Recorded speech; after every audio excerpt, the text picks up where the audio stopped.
All right, shalom, and welcome to another Bible study that Yahweh has enjoined unto us here in Stone Mountain, Georgia. My name is Esaac ben Israel, and I am the priest of the United Congregation of Israel, and this is our weekly Bible study that we do every fourth day, or as it is more commonly known as Wednesday at 7 p.m. Eastern Standard Time. These Bible studies are open question, so you may email a question to theuci.org at gmail.com.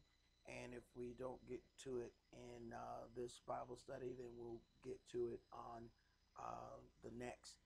We also have a call line, and you can get that from the website at theuci.org.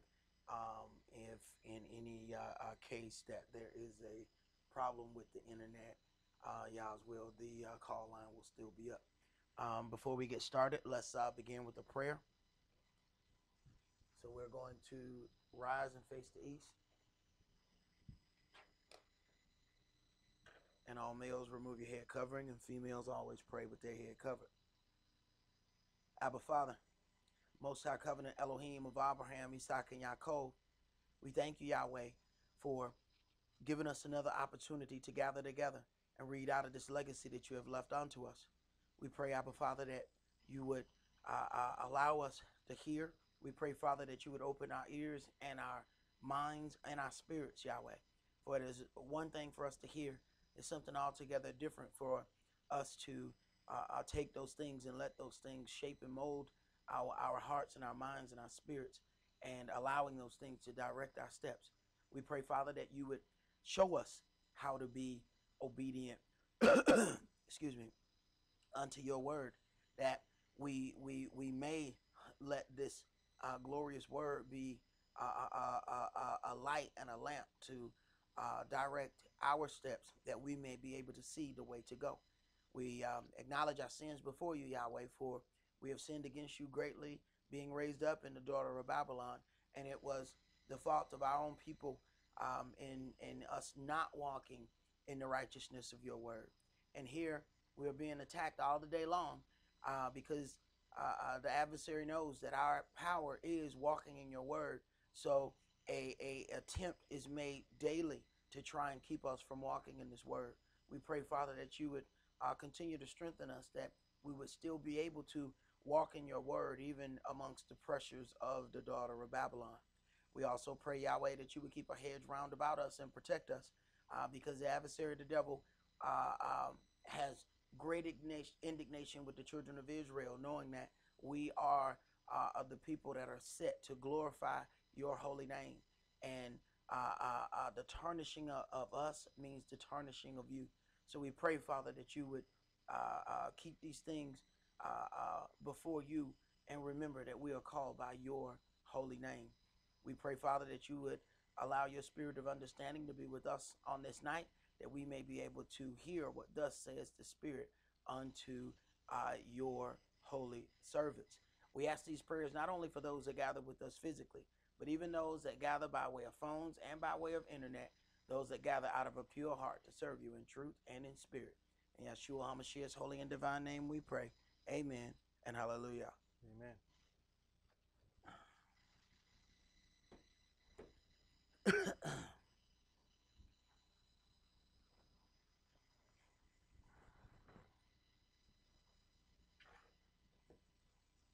All right. Now, like I said, this is open question. So if you guys are on the internet and you have a question, you can send an email in. And if anybody who's here physically, just raise your hand, get our attention, and we can get to your question.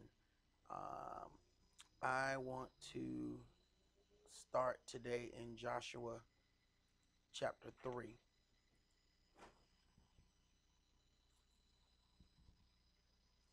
And one of the things that we deal with in first of all, being in the daughter of Babylon. The daughter of Babylon have turned everything as far as righteous rulership in um, um, in this land upside down, especially when it comes down to our houses and things of that nature. Um, there is a lower respect value for the man in these days and times.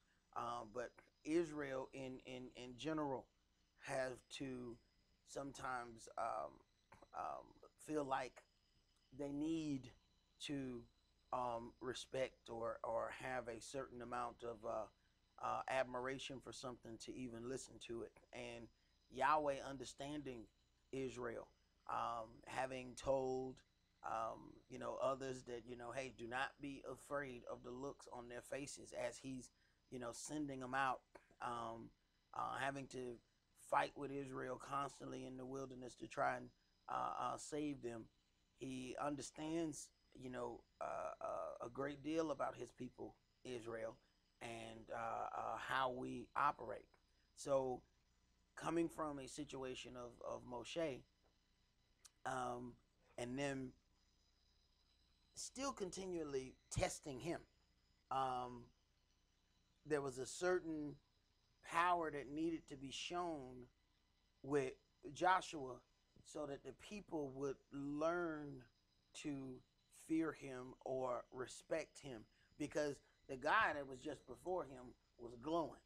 Okay, so and understanding that there is this respect the person things that happen, because it wasn't like Joshua was the next oldest dude, which is how a lot of people like to um, deal with honor and leadership.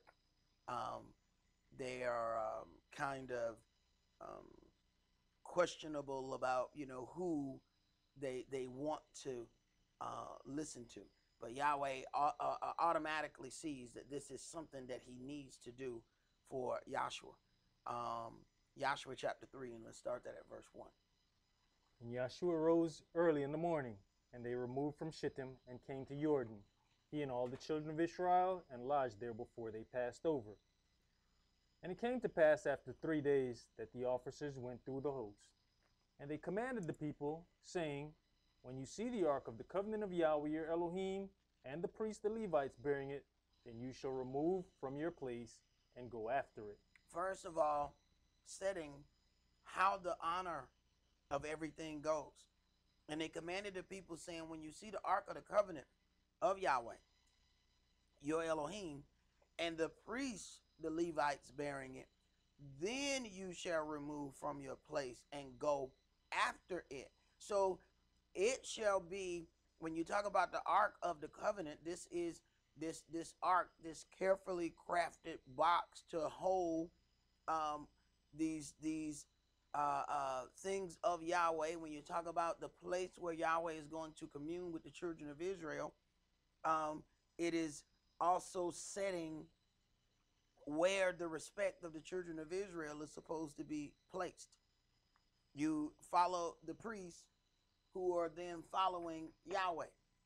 So when you deal with that, then they're carrying this thing, and they're the only ones that are anointed to carry this ark. So he's setting forth some direction in all of those things.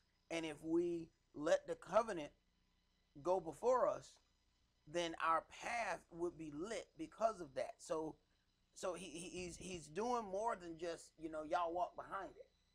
He's setting forth what is supposed to be their mindset. Anytime we get into a situation, we should be going into our covenant and saying, okay, what is written about this thing? All right, I'm having issues with this. What is written about that thing? So letting that go before you mean that before you just make a decision to do something, that you start looking at what the covenant says about it. Go ahead. Verse 4. Yet there shall be a space between you and it, about 2,000 cubits by measure. Come not near unto it, that you may know the way by which you must go, for you have not passed this way hithertofore. So when you deal with that spiritually, there should be a space between you and it. So when it comes down to it, a lot of times people make their decisions. They'll say, um, I prayed to God on Monday, and I went and got that thing on Tuesday. Well, what kind of space did you put in between the time that you prayed and the time that you went in the gear? Where was the space in between it? So it then begins to look like it's just a formality then, and that's my problem with the religious organizations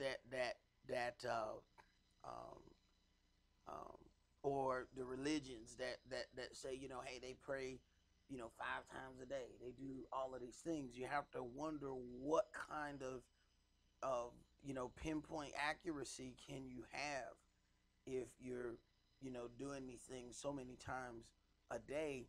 The problem with especially with us, we then get too repetitious, and it gets down to the point that the meaning falls out. So you can tell that that's not something that the children of Israel. It does say pray without ceasing, but when you get to the point that you're just repeating things just to say that you're praying, then you have to wonder how much of your heart is being poured out into something that basically has to be done a certain amount of times and things of that nature. Go ahead. And Yahshua said unto the people, Sanctify yourselves, for tomorrow Yahweh will do wonders among you. And Yahshua spake unto the priests, saying, Take up the ark of the covenant, and pass over before the people. And they took up the ark of the covenant, and went before the people. And Yahweh said unto Yahshua, This day will I begin to magnify you in the sight of all Israel, that they may know that, as I was with Moshe, so will I be with you. Right. Now, when you talk about Brother Terry had sent that email. It was a couple people was going back and forth about the thing about Oprah talking about the lynchings and bringing those things back to light and showing these photos. Um, it was something that was on 60 Minutes, right? And so when you understand what those things were meant to do, it was meant to demoralize the children of Israel in a way that it really upset the natural balance in the house, as this man being a protector, and our families still suffer to this day because of those things, because as that man was emasculated in all of his power, and there were a lot more things that were done. The lynching is the thing that they can talk about on 60 Minutes. Okay. All right. And people was all faux pas about that. Oh my God, I can't believe they're talking about that. What they don't want to talk about, let's talk about, people will talk about the raping. Okay. Yeah. They will talk about the raping of women. What about the raping of men? See, these are the things that they don't want to discuss. No. Let's go all the way and let's have the conversation. When you're talking about to emasculate a man and to totally take the power away from him, there are things where they would openly rape this biggest brother, the manliest brother. What do you think that did to everybody else's mental status about this man and men in general? So even to this day, we have a problem with the respect and honor level within the black community as it pertains to a man. And this is why a whole lot of things are going to have to be set right with Yahweh, because those things are constantly there. So even in this situation, Yahweh says, I'm going to do something. I'm begin to magnify you in the sight of Israel so that they will understand that I am with you like I was with Moshe. Why does he have to do that? Because he knows Israel. See, you ever notice the more money a brother make, the more obedient the people are in his house?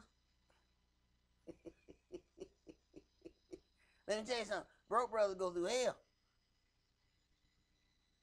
But when, there's something, because that is still a form of power. When you talk about those bodies hanging from trees, it automatically showed the power that there was a lack thereof. And then you talk about the not only just the hanging, they didn't discuss the castration part of it, where they would castrate those brothers and hang them, then set them on fire, and then pose for pictures while all of that was posed by a charred body. These are the things that America doesn't want to get out. They don't want to discuss those things. It is a very, very violent part of American history, but what it has done to our community, it has caused a serious upside down respect value in our homes. When I remember back in the day, there were the insurance man used to come and collect the premiums, um, um, by hand. He used to walk and go. He'd have a car, and he might walk to about 4 or 5 houses, then get in the car and go on down. And I mean, they were making a killing selling these horrible policies to our people. But one thing I noticed about the insurance man, when it came down to dealing with any business, he was extremely disrespectful in the sense of how he did it. He only really dealt with the women. He wouldn't deal with the man. So there were various things that would start to put this upside down value within the mindset of black families. Even when you go down to get any assistance, they will openly tell you, all right, well, we'll help you, but you can't have no man in the house. That was a part of being able to get one of those Section 8 houses or project houses in the black community. But when you went to other communities, like we talked about before, those people were still able to maintain their houses and get assistance. Our people were not. So there's been a very, very long system of setting the power structure upside down. So when you deal with this on just a spiritual level, there's no problem between Joshua and Israel. Yahweh, they have not come at him that way yet. Right off the rip, Yahweh said, I need to show these people who you are to me. Otherwise, you're going to have some serious problems out of Israel. And when you go back to the things that he said to the prophets, don't be afraid of the looks of their faces. Say the things that I'm telling you to say. They're not going to listen to you because they're not going to listen to me.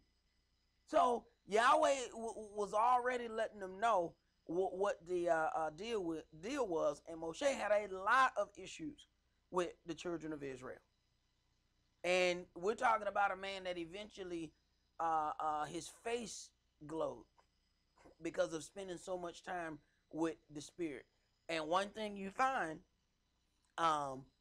it says he eventually had to put a veil over his face because they got to the point where they were afraid, right? Israel respect and will not test the things that they are afraid of. So when he gets down to this point, it is very obvious when the brother's face starts to glow. you have to go through some of these things that where the testing was. You find very little problems when the brother get to that glowing state. All that other stuff when it's like, everybody holy. When Miriam saying, well, okay, he holy, we holy, we all holy. When you start getting further down into that, you start having less and less issues because the people at this point have learned to fear and respect that Yahweh is with that particular individual. But if Yahweh doesn't show it, it ends up being a problem. Go ahead. I just wanted to add what you were saying about the insurance man. It went even beyond that because when you think about the encyclopedia salesperson, even after they stopped the door-to-door sales, they would actually call your home and go, "Excuse me, is the woman of the house home?" Yeah. And it's like now you get this, may I speak to the homeowner? But that disrespect went for so long that even us, we could see decision making. You go to a store, appliance. Let me consult with my wife first. Yeah. Oh yeah. It's and I've seen salesmen joke about it, and say, we know the woman makes the decision, this type of thing. So it's a joke when it's put toward us, but they wouldn't dare go on the other side of town and disrespect the head of the house in that manner. But this is the thing, and this was instituted and set forth in the whole slave model, because the woman was able to go and talk to the slave master and get more out from the slave master than anybody else was. That man was not able to just walk up to that house. He walk up to that house, he gonna get the hell beat out of him. He can't walk up to that house. One of them sisters can walk up to that house. Ain't nobody gonna beat her walking up. They don't feel threatened by her walking up toward the big house. So she had an opportunity to walk, make a complaint, to say what they thought they need. And hey, even if she didn't get it, guess what? She walked back better what a slave was. That man walking in wasn't near that slave house, he getting the hell beat out of him. Not only are they not even gonna listen to him, he gonna know not to walk over there no more.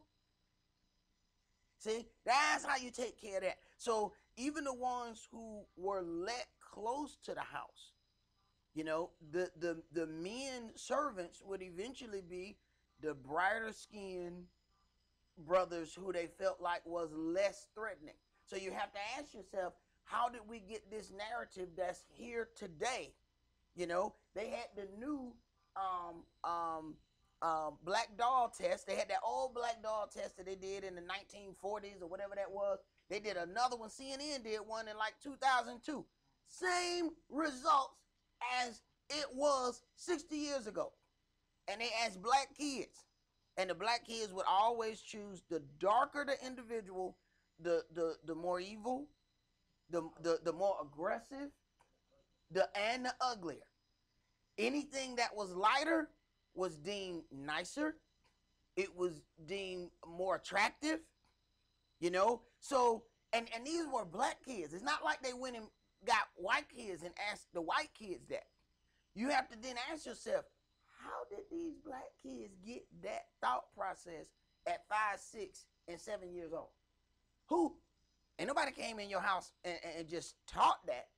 So you're talking about these things that have been handed down and taught through television models and things like that. So we're being programmed, not even understanding that we are being programmed.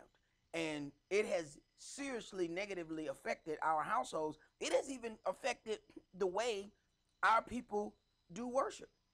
There are a lot of people that will get in this book and say, well, I think the Hebrew way is the way to go. And they will automatically go to a Gentile Jewish person because they believe that their authority is better. See, that is still that in the back of the head that light is right. It is still there, and it works without anybody having to talk about it or acknowledge it. It's like breathing. You don't have to tell yourself, you know, it's time for me to take a breath. It just happens, and that's what happens with these things. So when we backtrack and see these things, then we're gonna have to understand that Yahweh is gonna have to do these same things again. Meaning that when we get ready to come out of this place, Yahweh is going to have to magnify the men so that we are not under the foot of the black female. This gave the slave masters a way of directing our houses. And it's real easy to do. Some of the things that happened during that slavery thing as well, when they talk about the lynchings.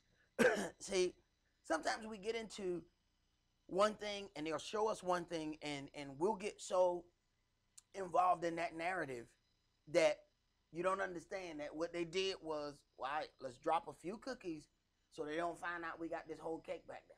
All right, so we're gonna drop a few crumbs. Now, if we let them eat a couple of these leftover broken cookies that we had at the bottom of the bag, they won't come in here and ask for this cake. What they don't discuss also, how the black female was easily gotten into control. Just as the men were hung, they would take those women and tie both of their hands, lift their hands up above their head, pull them up, hang them from a tree. And 8, 9 months pregnant, this one is sacrificed. They cut that baby up out of that mama's stomach and throw that baby down on the ground and said, this is what happens to any of y'all that try to run. Every last one of the women turned into agents for the slave master. They was the ones who would tell. Anytime something that went on, they were automatic. Every woman, there is a thing in you to make you want to protect your kids. And that thing is just there. You know, it is normally just a regular thing. Like nobody has to do anything to put that there. It is a normal thing. So when you get it down to drawing that line between protecting her child, it was, okay, that right there, I can't let that happen to me. Once you see that puts so much fear in. And these are the things, let me tell you something. CNN will put out them lynching pictures, but they're not going to tell you about that. So let's go ahead and put it out all the way on the table. They're not going to discuss that.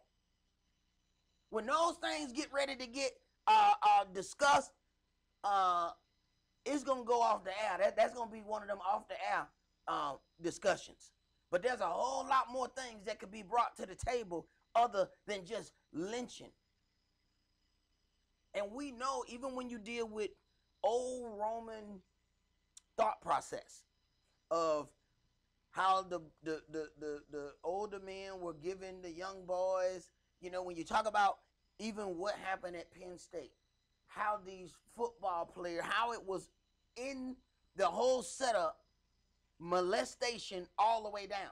We're talking about the Boy Scouts was this big institution. Molestation happening for long periods of time.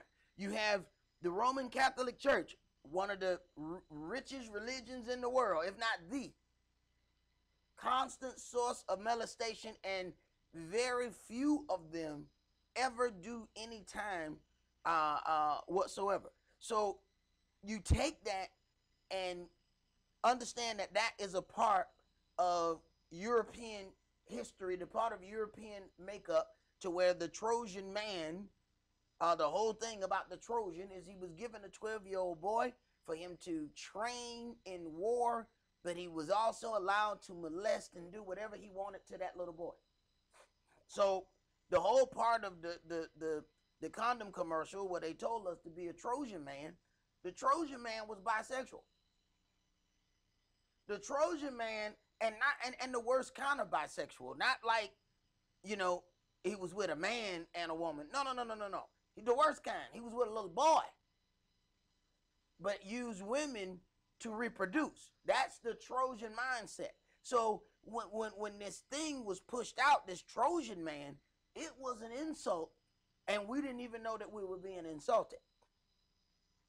So taking that mindset and then grabbing those people and then have them completely over some people's lives. And there was no law against anything that you did to a slave. So everything they did to a slave was legal because it was a property. It wasn't a man. That wasn't a woman. So you have to understand that just going back and dealing with that history and then bringing it over here with no regulation, of course that happened. If it's still happening in Penn State, some of the richest colleges ever, what made you think it didn't happen during the slave time when there were no regulation whatsoever? There were people that hated when it got dark because they knew somebody was finna come in there. But 60 Minutes ain't gonna talk about that. So what we have to do is understand when they want to deal with bits and pieces of the narrative, okay? When they want to throw a few crumbs out, but there's a whole cake sitting in the back that ain't nobody touched yet. Go ahead, bro. Joshua chapter 3 and verse 8. And you shall command the priests that bear the ark of the covenant, saying, when you are come to the brink of the water of Jordan, you shall stand still in Jordan. And Joshua said unto the children of Israel, come hither, and hear the words of Yahweh your Elohim. And Joshua said, hereby you shall know that the living Elohim is among you, and that he will without fail drive out from before you the Canaanites, and the Hittites, and the Hivites, and the Perizzites, and the Girgashites, and the Amorites, and the Jebusites. Now, why does he have to do that? Because these are the children of the same people that said, Moshe been gone 40 days. He been gone how long? Oh man, they let us go on and make us some gods, man. But we can't deal with this. We can't deal. He been gone a whole month, man. It's time to go ahead and make us some Egyptian gods, and let's go ahead and move on. These are the kind of people that he knows they are the stock of. They have looked at Egyptian images and were taught how to trust in the Egyptian images by their parents. So Yahweh then has to do something, say, all right, I'm going to have to show these people that you are with me as Moshe was with me. Go ahead. Behold, the ark of the covenant of the Adonai of all the earth passes over before you into Jordan. Now therefore take you 12 men out of the tribes of Israel, out of every tribe a man. And it shall come to pass, as soon as the soles of the feet of the priests that bear the ark of Yahweh, the Adonai of all the earth, shall rest in the waters of Jordan, that the waters of Jordan shall be cut off from the waters that come down from above, and they shall stand upon an heap. And it came to pass, when the people removed from their tents to pass over Jordan, and the priests bearing the ark of the covenant before the people, and as they that bear the ark were come unto Jordan, and the feet of the priests that bear the ark were dipped in the brim of the water, for Jordan overfloweth all his brinks all the time of harvest, that the waters which came down from above stood and rose up upon an heap very far from the city Adam, that is beside Zaratan. And those that came down toward the sea of the plain, even the salt sea, failed and were cut off, and the people passed over right against Jericho. And the priests that bare the ark of the covenant of Yahweh stood firm on the dry ground in the midst of Jordan, and all the Israelites passed over on dry ground until all the people were passed clean over Jordan. Right. So then once they see these things, now they understand the power that Yahweh is dealing with Joshua. And to this day, this is why why we would hear on Sunday morning, I talked to God last night. That was to automatically give the thought process that, you know, the Most High was dealing directly with this individual, and it would cause a lot more respect. It was common in Sunday church for the people to respect the pastor more than they respect their own husband. And I mean, why not? He talked to God. You talk to your friend Pookie. You know what I'm saying? I mean, you know, I know, you know, God, Pookie. You know, you don't understand Pookie. You know, so you know that automatically set up this standard. So now things are already upside down in the house. It's just not as bad, but the situation is set and developed there to automatically have more respect in that place than you do in your own home. Let's go to Esther chapter 1.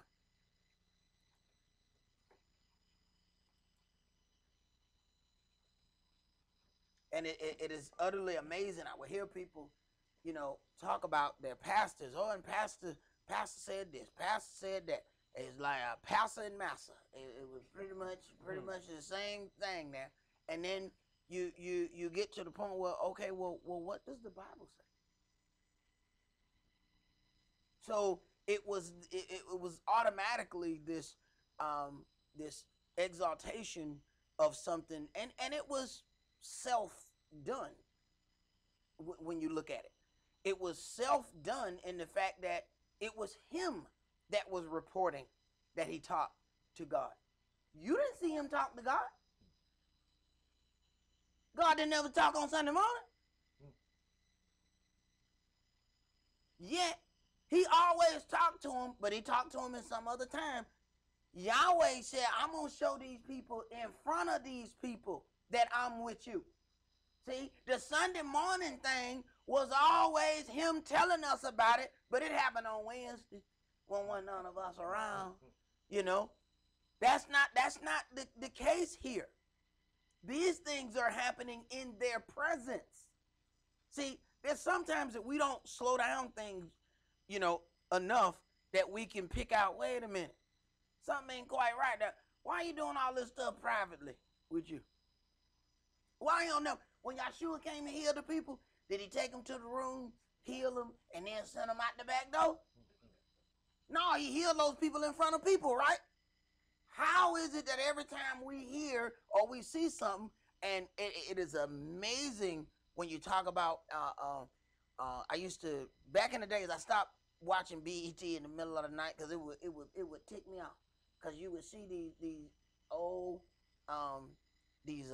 preachers come on, and they healing preachers. And man, and they wouldn't come on about 2, 3 o'clock in the morning. You wake back up. I woke up and caught one the other day. Peter Popoff. That name don't even sound right. You know what I'm saying? I mean, it sounds like, you know, it's a dude named Peter and he about to pop off. He about to be a real fight. You know, I mean, where they get these names from? Creflo Dollar. You know, how you have Flo and Dollar in the same name? You know what I'm saying? I mean, that's a black thing. I'm trying to get that flow, man. You know what I'm saying? So Flo and Dollar is the same thing. You know what I'm saying? Then he got a church over here in Norcross, and it's on Cash Court. You know, it's just certain things, man, that is just, you know, just ought to be disrespectful to an intelligent person. But when you allow emotion to drive the vehicle, you don't ever know where you're going to end up. When emotion is the driver of the vehicle, it doesn't make sound decisions. It allows whatever feels good is the direction that you're going to go in. But watching this Peter Popoff, and it don't even sound right when I say it. So, you know, then they have the healing things where, of course, the people are healed immediately. It's not a thing where those people are healed within an hour, like we read in the book where they said within an hour. No. So Yahshua did some things, and it took some time before the healing set in. Peter Popoff, that healing pop off right immediately. You know, I mean, that healing just really does pop off. Then you have the guy who kept the Pentecost the same day that we did. I can't think of his name. He ended up with throat cancer. Rod Parsley. Now, he healed everybody else. But when he got throat cancer, he called absolutely none of his healing friends. Not a one. He went to the doctor, just like the rest of us. Now, wait a minute, man. Why you ain't pull out none of that miracle oil that you done made $1 gajillion on? Why you didn't pull none of that miracle oil? Now, you done sold it to all these people, you know?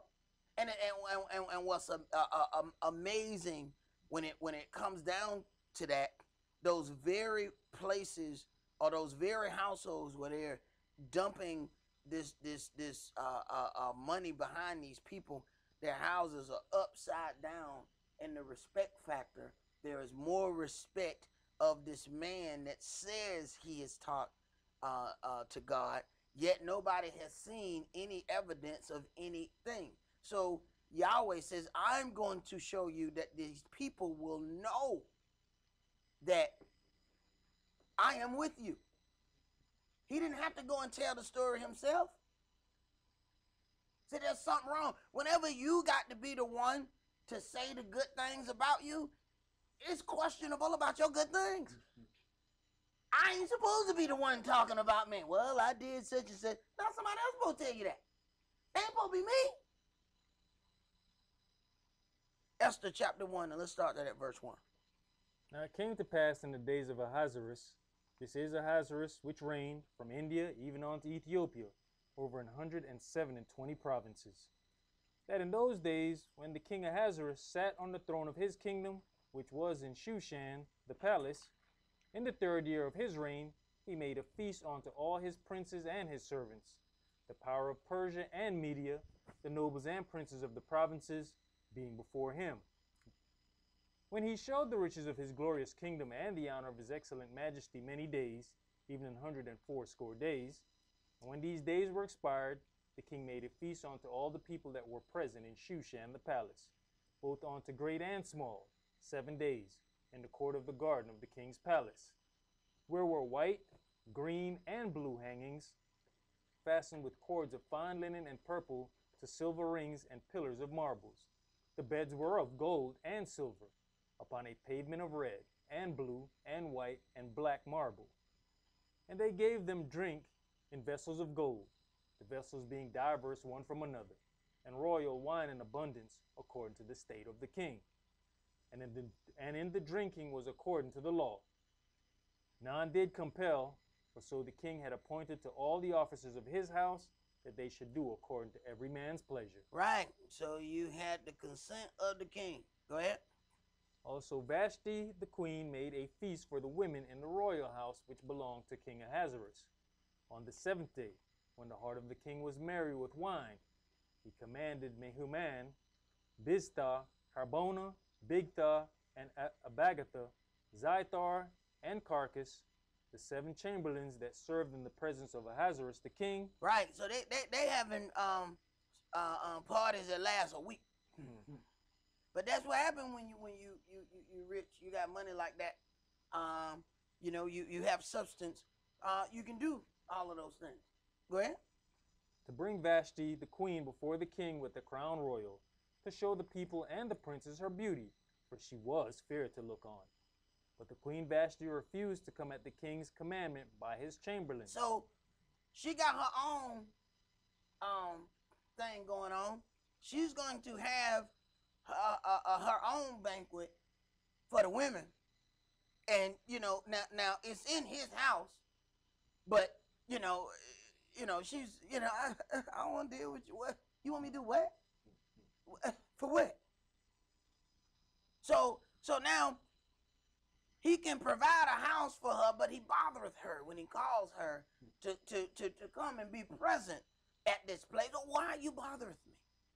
Go ahead. Even just looking at, we talk about names and stuff. It says he reigned from India even to Ethiopia. And with that name, first thing I think is Indian. Therefore was the king very angry, and his anger burnt in him. Then the king said to the wise men, which knew the times, for so was the king's manner toward all that knew law and judgment. And the next on to him was Karshena, Shethar, Admatha, Tarshish, Meres, Marcina, and Mecumen, the 7 princes of Persia and Media, which saw the king's face, and which sat the first in the kingdom. What shall we do unto the queen Vashti according to the law? Because she has not performed the commandment of the king Ahasuerus by the chamberlains. Right. This was a decree. The king has asked for the queen to be present. He has sent people with authority to go and get her. She said, "No, I ain't coming." Go ahead. And Memucan answered before the king and the princes, Vashti the queen has not done wrong to the king only, but also to all the princes and to all the people that are in all the provinces of the king Ahasuerus. So she's not just done wrong to you, she has done wrong to all of these people. And he's going to tell why. Go ahead. For this deed of the queen shall come abroad unto all women, so that they shall despise their husbands in their eyes, when it shall be reported. So when you talk about all of these things that have been shown, when you talk about the lynchings, you talk about all of these things, when you see the rules where they say, okay, I'll give you a house, woman, but you can't have no man in it. And they even have man check in them Section 8 houses.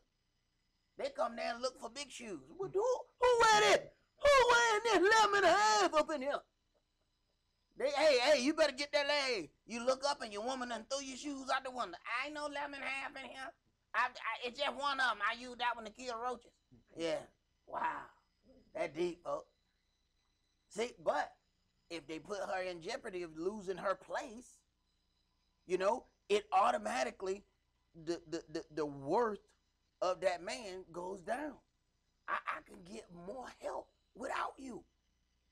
See? So when you even deal with why Yahweh has to uphold the men of Israel, or why he's going to do some of the things that he's going to do, the women have not had to undergo the things that the men.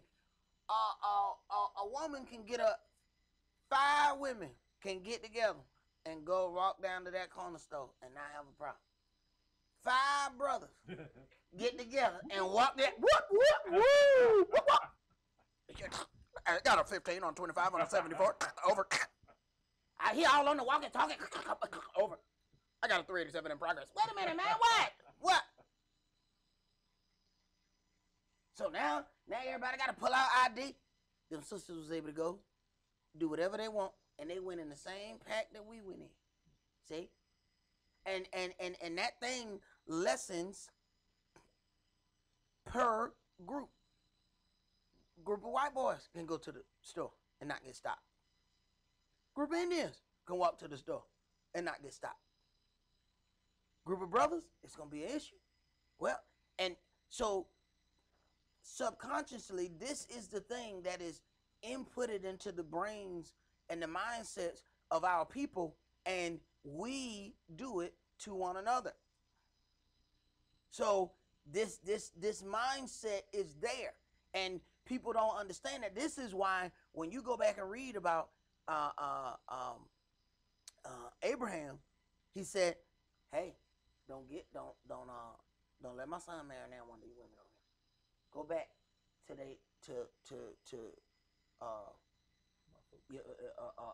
your mama folk. Go back to them folk. Go get a woman from over there. Don't get in one of these women, and don't take my son back over there either. But you go get the woman and see if the woman will come back with you. Don't take my son down, and do not let my son get one of these women here." See, he already knew the mindset of this, do not get down one of these. And you read that story after story. It was like it would who was that? Rebecca was saying, "Oh, it would kill me if they married one of these women over here." They did not want, and they're amongst those people. They said, "No, we don't want our kids to marry these women." How these women operate. And see, before coming into any culture, we didn't know anything like that. We had a different mindset as far as what it was we were supposed to do, how we were supposed to go about things. And now having to try to step back into this culture, we just have to make a decision and step back into it. We can't keep halfway doing it while trying to uphold the old false life that we used to live. You got to come, people will tell you, you know, when you first get to that pool, man, and you dip your toe in there, you be like, oh, it's so cold. And you keep doing, boy, it'll take you an hour to get in that water until one of your friends just come by and push you in. Boom! You get that one shot and you straight. All right? You get the one shot, you know, and that's how some people dealing with the word. They keep sticking their toe in. Oh, my goodness. Oh, it's so cold. You know. I just want to come behind them and just push them all the way in the word. Boom! Get in the word. Get in the word. Now stop playing. You keep sticking your little toe in there. Yeah, I got one holy toe. I don't know about the rest of it, but that left toe, it is holy. You hear me? Yeah, you keep dipping it in the word every now and then, but go on and get the rest of you in there. See, and that's that thing, you know, where you end up being caught in between this thing. So looking at this is saying she is not only just done wrong to the king. If we don't do something about this, we are all in trouble. Now this a king. These are royal people saying this. What do you think happened in a regular house like ours? We got 3 bedroom, 2.5 bath. You understand?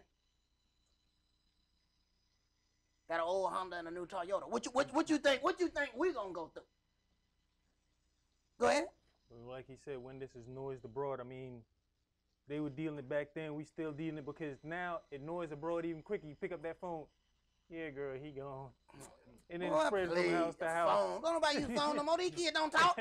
These kids don't, hey, boy, on Facebook, 1 million people already know it. What are you talking about? Folks be showing the picture of you leaving the house. He gone. You know what I'm saying? It'd be a picture of your back. And even with that fear, like you said, they throwing your shoes out the window, probably pushing him out. Them folks at the door, get out. Right. You got boys and girls standing in that house. And they watching. And different thought processes are being formulated. You got it. That man show up at your house, treat you like garbage in front of everybody. So the boys are now saying, let me be a little bit more easygoing. And the girls are saying, I need to be have more power, more strength. I need to be more demanding.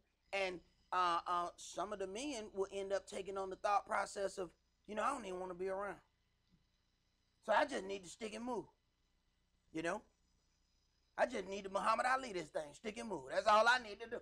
See, so now it's formulating these thought processes, and people don't know how, all of this, or they don't want to acknowledge how all of these things came about. They just want to tell us about the upside down rates of marriage in our communities. They want to tell us about those things, but nobody wants to take credit for how it got that way. Go ahead. The king of Ahasuerus commanded Vashti the queen to be brought in before him, but she came not. Verse 18. Likewise shall the ladies of Persia and Media say this day unto all the king's princes, which have heard of the deed of the queen. Thus shall there arise too much contempt and wrath. Do you understand that she already done had a banquet for the women only? So she's already producing this thought process. Keep in mind how David's son won over all the people. Remember how he would do it? He would get up and hug and kiss every one of them or whatever, and they'd be like, "Oh man, I love this. This is a royal brother who loves the common man. Oh, he won over their heart until it was time for him to do something stupid, and that's what he was doing. He was gradually working on the heart of the people, because it's like, what kind of king's son? It's a prince. What kind of prince get off his seat and hug the common man? Where they do that at? Go ahead. Verse 19. If it please the king, let there go a royal commandment from him, and let it be written among the laws of the Persians and the Medes, that it be not altered, that Vashti come no more before King Ahasuerus.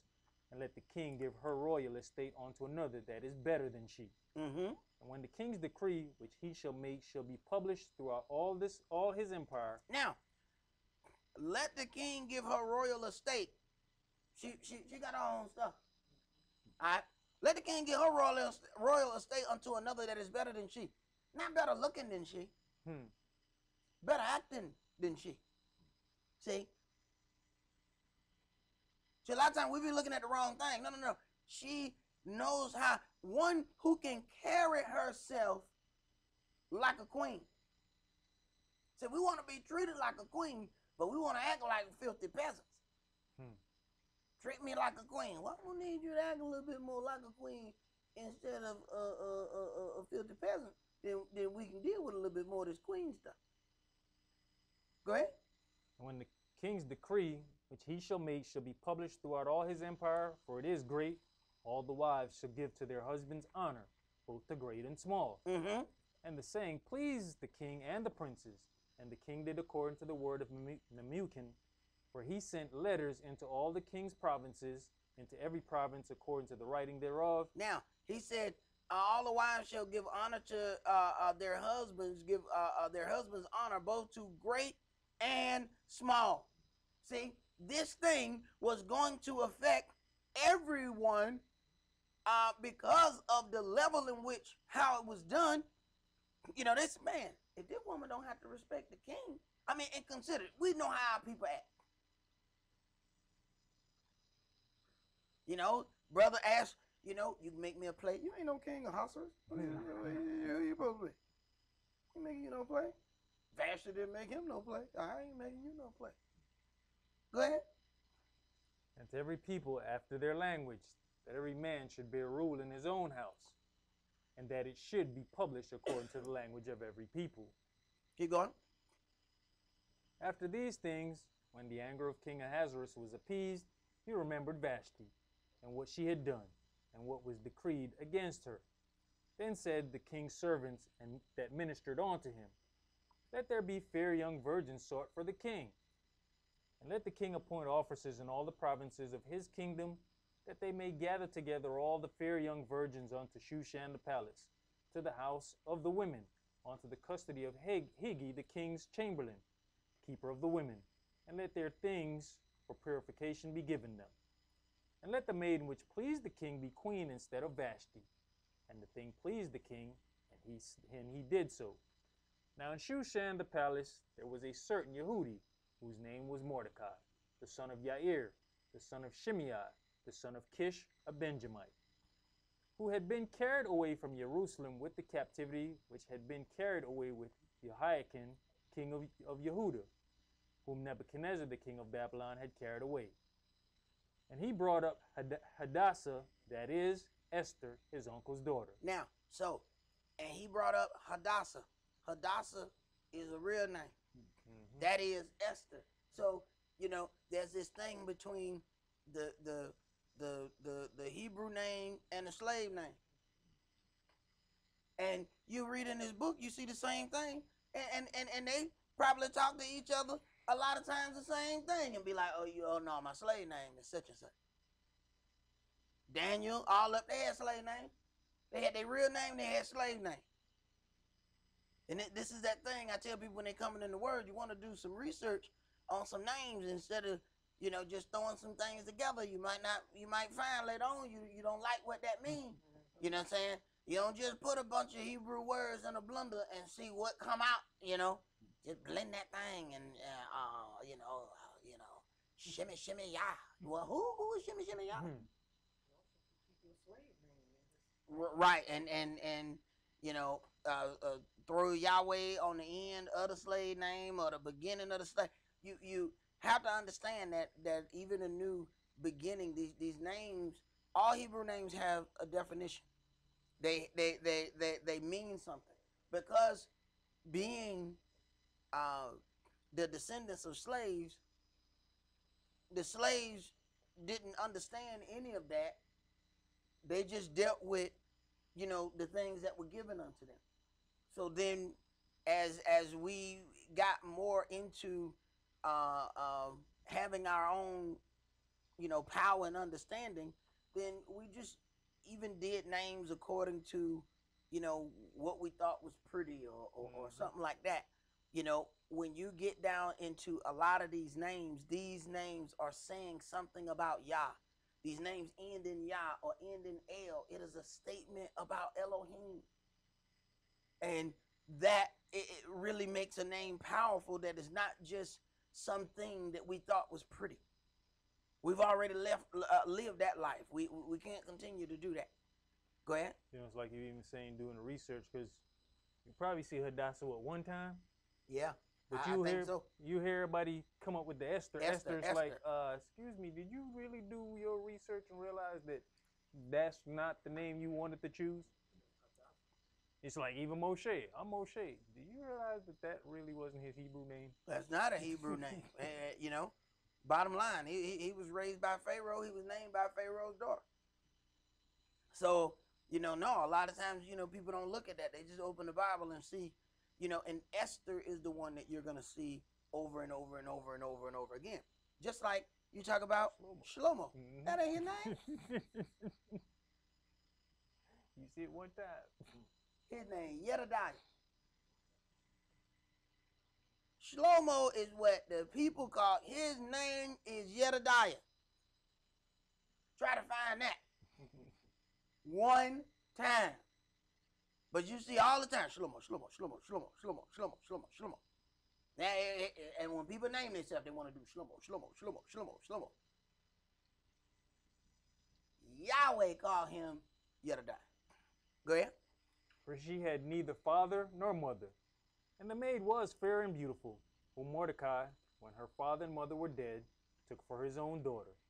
So it came to pass, when the king's commandment and his decree was heard, and when many maidens were gathered together unto Shushan the palace, to the custody of Haggai, that Esther was brought also unto the king's house to the custody of Haggai, keeper of the women. And the maiden pleased him, and she obtained kindness of him, and he speedily gave her things for purification, with such things as belonged to her, and 7 maidens, which were meet to be given her out of the king's house. And he preferred her and her maids unto the best place of the house of the women. Esther had not showed her people nor her kindred, for Mordecai had charged her that she should not show it. Right. And walking in this name Esther, she could then hide amongst the other people. When you talk about these lands, it talked about from Persia to Media, Russia. You're talking about a vast place where they are ruling over all of these different nationalities of people. So you're talking about this then gives that opportunity for people to not know where certain groups of people are actually from. Go ahead. Esther chapter 2 and verse 11. And Mordecai walked every day before the court of the women's house to know how Esther did and what should become of her. Now when every maid's turn was come to go in to King Ahasuerus, after that she had been 12 months according to the manner of the women, for so were the days of their purifications accomplished, to wit, 6 months with oil of myrrh, and 6 months with sweet odors, and with other things for the purifying of the women. The king was serious about this business. I don't want to see you for a year. You know what I'm saying? So I want your feet to smell like aloe. You know what I'm saying? I mean, it's about that business right here. He's about that business. Even when you read the things where it says if a brother is off in the war and he see a beautiful young woman of the people of the captives, her hair must be shaved, and then after 30 days, after a month, then he may take that woman as a wife. So in that situation, the set apart thing was, that month. What that month made sure is that she wasn't pregnant from one of those people of the old folks that you invaded. Because see, now you got an issue. Now you have a part of the people that you were supposed to war with. Now you got one of their seed coming up amongst your people, which eventually 30, 40 years later, turns into the leader of a revolt. Go ahead. Then thus came every maiden unto the king. Whatsoever she desired was given her to go with her out of the house of the women unto the king's house. In the evening she went, and on the morrow she returned into the second house of the women, to the custody of Shashazgaz, the king's chamberlain, which kept the concubines. She came in unto the king no more, except the king delighted in her, and that she were called by name. Now when the turn of Esther, the daughter of Abihail, the uncle of Mordecai, who had taken her for his daughter, was come to go in unto the king, she required nothing but what Haggai, the king's chamberlain, the keeper of the women, appointed. And Esther obtained favor in the sight of all them that looked upon her. So Esther was taken unto King Ahasuerus into his house royal in the 10th month, which is the month Tebeth, in the 7th year of his reign. All right, now don't get into these month names now. Go ahead and stop you now. These are heathen months. Yahweh gave one name to a month, and that was Abib. All right. So just like when you deal with the days, first day, second day, third day, fourth day, fifth day, sixth day, Sabbath. It is automatically set apart because it's not even named like the rest of them. So the Sabbath is sanctified in being all the other ones just have a number. Even in the setup, it lets you know that the Sabbath is supposed to be different than everything else. It is not first, second, third, fourth, fifth, sixth. It is the Sabbath. So automatically when you get to that, you know, okay, well, you know, if we were to look at the days on a map, on a calendar, I mean, if we look and saw numbers, 1, 2, 3, 4, 5, 6, Sabbath. 1, 2, 3, 4, 5, 6, Sabbath. It's automatically going to stick out, even looking at it on paper. If we looked at a map and we had towns, and all the towns said town, Jerusalem. Wait a minute. Why this one? Wait a minute. I ain't got to know much, but I know, you know what, this place right here must be special right here, because why this the only one that named like this? All the rest of them named Town 1, Town 2, Town 3, Town 4, Town 5, Town 6, and Jerusalem. I need to go there. I need to go to this place right here. Maybe this is the place where we need to be trying to get right here, because we need to figure out why on this map this is the only one listed like this. That's what you call sanctified. It is set apart. It is different from all the other things. So as we start going through these things, we find that Yahweh does certain things for a reason. Go ahead. Verse 17. And the king loved Esther above all the women, and she obtained grace and favor in his sight more than all the virgins, so that he sent the royal crown upon her head and made her queen instead of Vashti. And the king made a great feast unto all his princes and his servants, even Esther's feast. And he made a release to the provinces, and gave gifts according to the state of the king. And when the virgins were gathered together the second time, then Mordecai sat in the king's gate. Esther had not yet showed her kindred nor her people, as Mordecai had charged her. For Esther did the commandment of Mordecai, like as when she was brought up with him. In those days, while Mordecai sat in the king's gate, two of the king's chamberlains, Bigthan and Teresh, of those which kept the door, were angry, and sought to lay hand on the king Ahasuerus. And the thing was known to Mordecai, who told it unto Esther the queen, and Esther certified the king thereof in Mordecai's name. And when inquisition was made of the matter, it was found out. Therefore were they both hanged on a tree, and it was written in the book of the Chronicles before the king. Yeah, this tree hanging thing been happening for a long time. See. Go ahead, brother. Keep going. After these things did King Ahasuerus promote Haman, the son of Hammedatha, the Agagite, and advanced him, and set his seat above all the princes that were with him. And all the king's servants that were in the king's gate bowed and reverenced Haman, for the king had so commanded concerning him. But Mordecai bowed not, nor did him reverence. Then the king's servants, which were in the king's gate, said unto Mordecai, Why transgressed you the king's commandment? Now it came to pass, when they spake daily unto him, and he hearkened not unto them, that they told Haman, to see whether Mordecai's matters would stand, for he had told them that he was a Yehudi. And when Haman saw that Mordecai bowed not, nor did him reverence, then was Haman full of anger. Yeah, look at it, you got to bow to me. You know, I got some authority, and I'm gonna need you to acknowledge my authority. Go ahead. And he thought scorn to lay hands on Mordecai alone, for they had showed him the people of Mordecai. Wherefore Haman sought to destroy all the Yehudis that were throughout the whole kingdom of Ahasuerus, even the people of Mordecai. In the first month, that is, the month Nisan, in the 12th year of King Ahasuerus, they cast pure, that is, the lot, before Haman from day to day, and from month to month, to the 12th month, that is, the month Adar. And Haman said unto King Ahasuerus, There is a certain people scattered abroad and dispersed among the people in all the provinces of your kingdom, and their laws are diverse from all people. Right. See, this shows you what the heathen has tried to do continually. We need to separate these people from their laws because they're going to make a problem in our kingdom.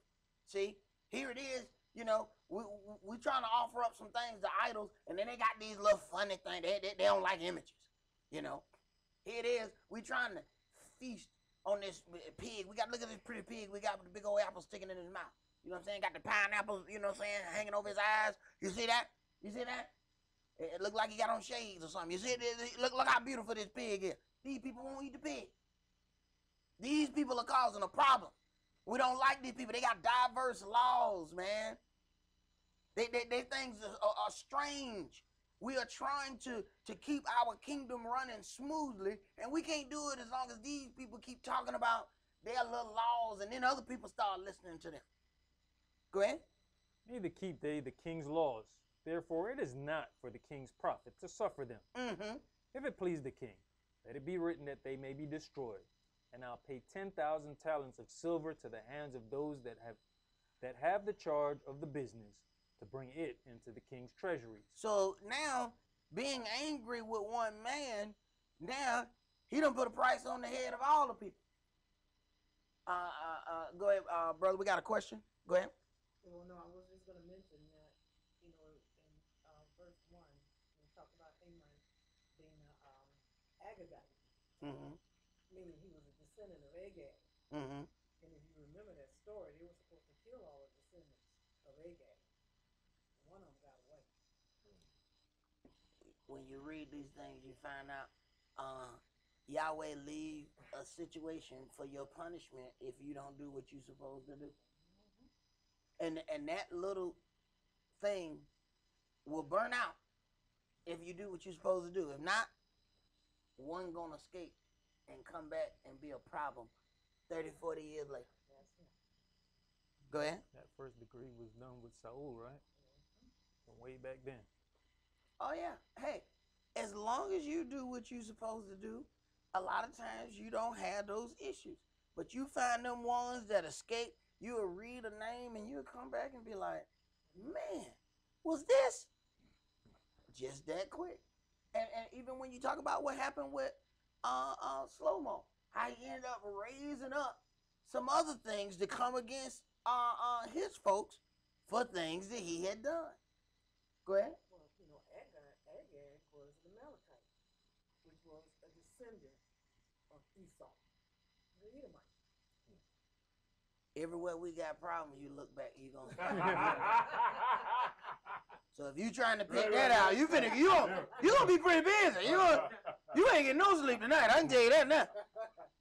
Every time you turn around, they are somewhere in the midst. They are somewhere in the midst. That's why when you talk about them civil rights marches, look up. You see Ish all in the march. When you go down there and the stores, little hole in the wall stores in our neighborhood made millions. Find out who owned it. The Ish. They've been making merchandise of us You know, and it threw a lot of people off when they watched the Book of the Negroes to find out that Jewish man had slaves. See, because the whole thought process of a Jewish person having a slave sounds strange. See, a lot of people didn't like that, you know, portrayal that is actually showing. Wait a minute, man. Why would a Jewish man own slaves if they were actually the people of Egypt and they've been through a harsh slavery? Why would they inflict that on somebody else? See? So it wouldn't sound right. So that narrative is not often told.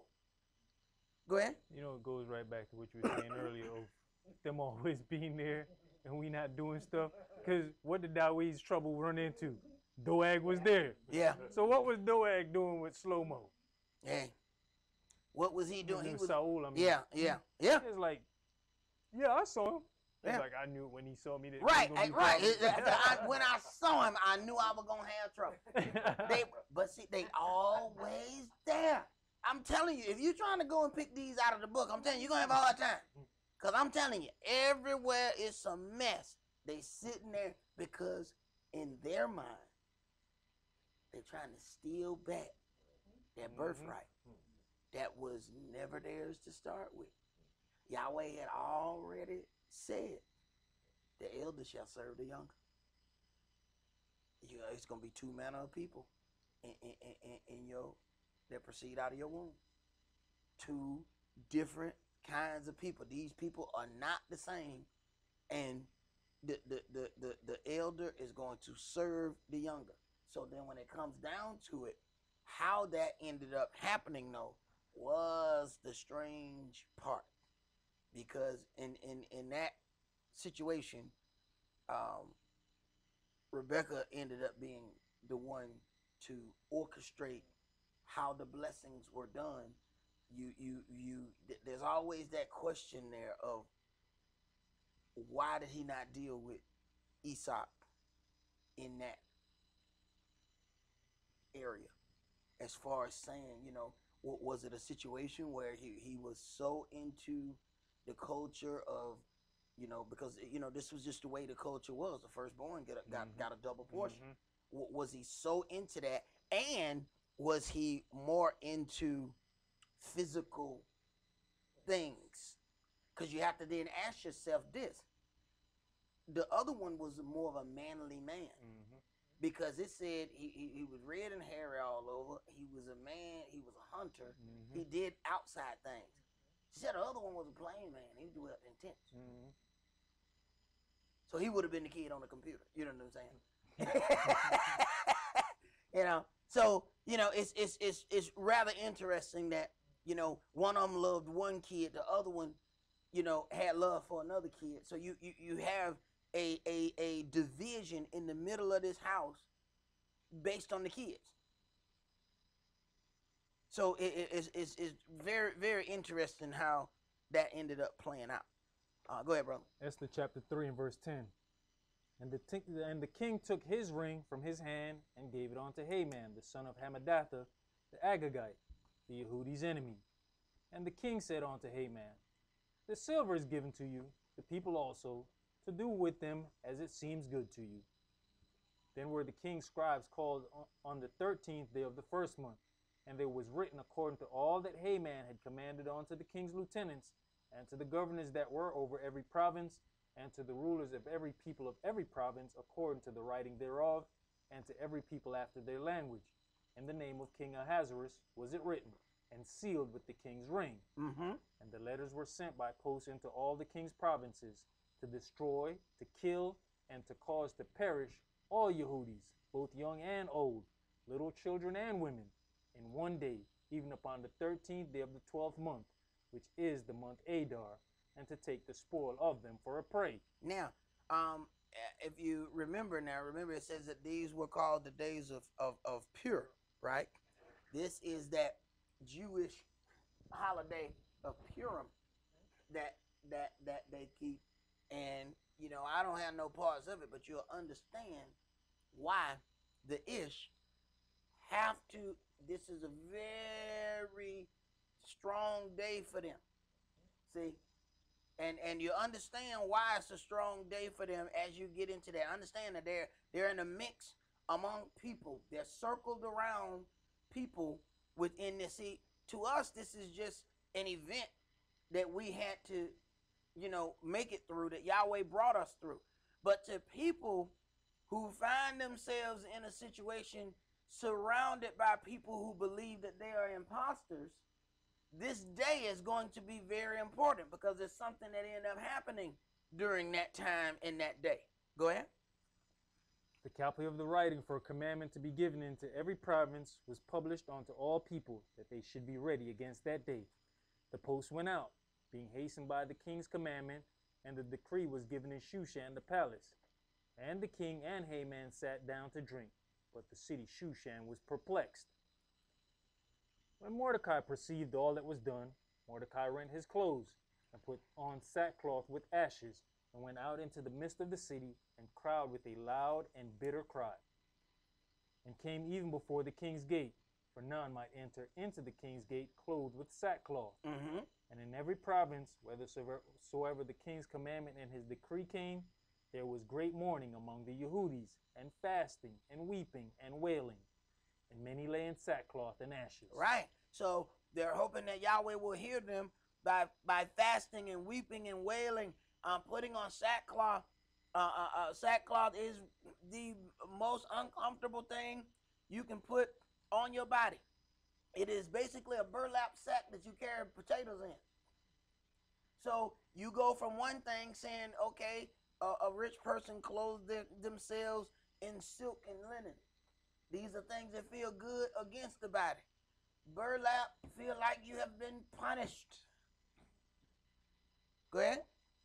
So Esther's maids and her chamberlains came and told it her. Then was the queen exceedingly grieved, and she sent raiment to clothe Mordecai, and to take away his sackcloth from him, but he received it not. Now, you have to then deal with this situation. Now, Esther the queen is an Israelite. She would have never got in the position had Vashti not been disrespectful. So it's how one thing goes to present something else. So now you have this situation where she's in a place, but they don't know who her people really is. And now all of these things are being issued against her people. But now there's somebody in the inner court that is of that group of people. So you see how one thing goes to do another thing, which then does another thing. So Esther or Hadassah is in position to maybe try and persuade the king or to talk about this particular thing, whereas they would have had no representation whatsoever with Vashti there. So this little disrespectful thing for one person has ended up helping all the people of Israel. Did you have something? All right, go ahead. Then called Esther for Hatak, one of the king's chamberlains, whom he had appointed to attend upon her, and gave him a commandment to Mordecai, to know what it was, and why it was. So Hatak went forth to Mordecai onto the street of the city, which was before the king's gate. And Mordecai told him all that had happened unto him, and of the sum of the money that Haman had promised to pay to the king's treasuries for the Yehudis to destroy them. Also he gave him the copy of the writing of the decree that was given at Shushan to destroy them, to show it unto Esther, and to declare it unto her, and to charge her that she should go in unto the king to make supplication unto him, and to make request before him for her people. And Hatak came and told Esther the words of Mordecai. Again Esther spake unto Hatak, and gave him commandment unto Mordecai. All the king's servants and the people of the king's provinces do know that whosoever, whether man or woman, shall come unto the king into the inner court, who is not called, there is one law of his to put him to death, except such to whom the king shall hold out the golden scepter, that he may live. But I have not been called to come in unto the king these 30 days. And they told it to Mordecai, and they told to Mordecai Esther's words. Then Mordecai commanded to answer Esther, think not with yourself that you shall escape in the king's house more than all the Yehudis. For if you altogether hold your peace at this time, then shall their enlargement and deliverance arise to the Yehudis from another place. But you and your father's house shall be destroyed. And who knows whether you are come to the kingdom for such a time as this? Right. Who knows whether you have come to the kingdom for such a time as this? So even though there's a bad situation coming upon the children of Israel, Yahweh was already working on the answer or the fix to the bad situation that Israel is about to go through. But because you don't see him working, you can't just think, I must be out here all alone. I got to do all this myself. I got to blah, blah, blah. And the whole time, Yahweh done already worked on it. Because, see, there are people that still don't know that she's an Israelite. See, Mordecai's the one pushing it.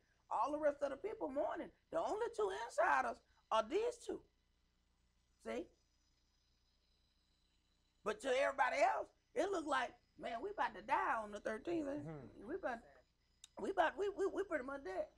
We pretty much. Now, some people deal with this imminent danger in a different way. See, there's some that were crying, weeping, wailing, they were fasting. Other people, I'm sure they went out and fornicated. You know what I'm saying? They were drunker than folks skunks. You know what I'm saying? They stole stuff. Hey, look, we gonna be dead on 13, right? Well then, look, you see that chariot? I'm gonna ride in that chariot. You know what I'm saying? I've been eyeing that chariot all this time. And matter of fact, I like that woman that was in that chariot too. I'm getting that chariot and I'm getting that woman. You know what I'm saying? So now they done planned fornication and death and theft. You know what I'm saying? All that because they're looking at this situation that's gonna come upon. See that's the downside of looking at everything in the most negative manner that you can. See, now instead of praying and fasting to make it through this thing, you done negotiated with yourself. Look, let us drink and be merry, for tomorrow we die. Go ahead. Verse 15.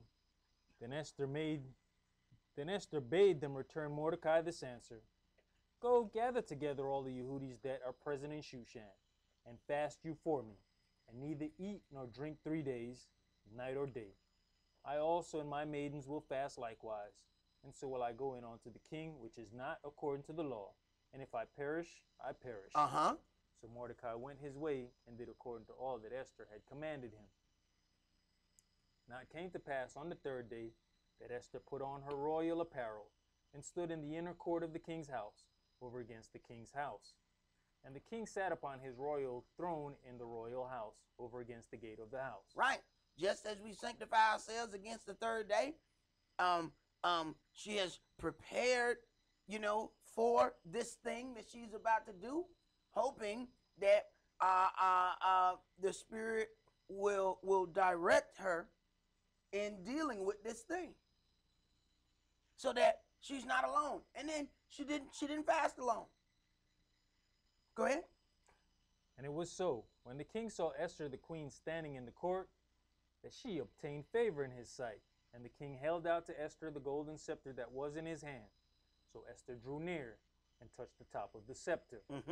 Then said the king unto her, What will you, Queen Esther? And what is your request? It shall be given you to the half of the kingdom.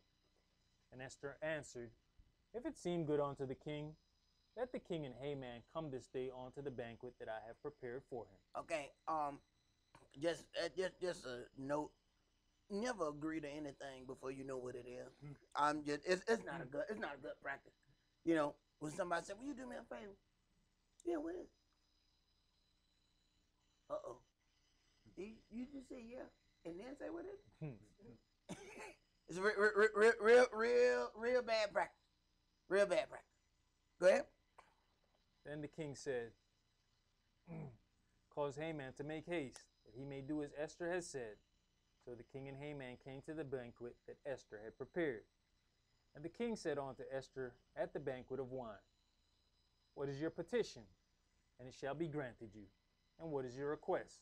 Even to the half of the kingdom it shall be performed. Then answered Esther and said, My petition and my request is, if I have found favor in the sight of the king, and if it please the king to grant my petition and to perform my request, let the king and Haman come to the banquet that I shall prepare for them, and I will do tomorrow as the king had said. Then went Haman forth that day joyful and with a glad heart. But when Haman saw Mordecai in the king's gate, that he stood not up, nor moved for him, he was full of indignation against Mordecai.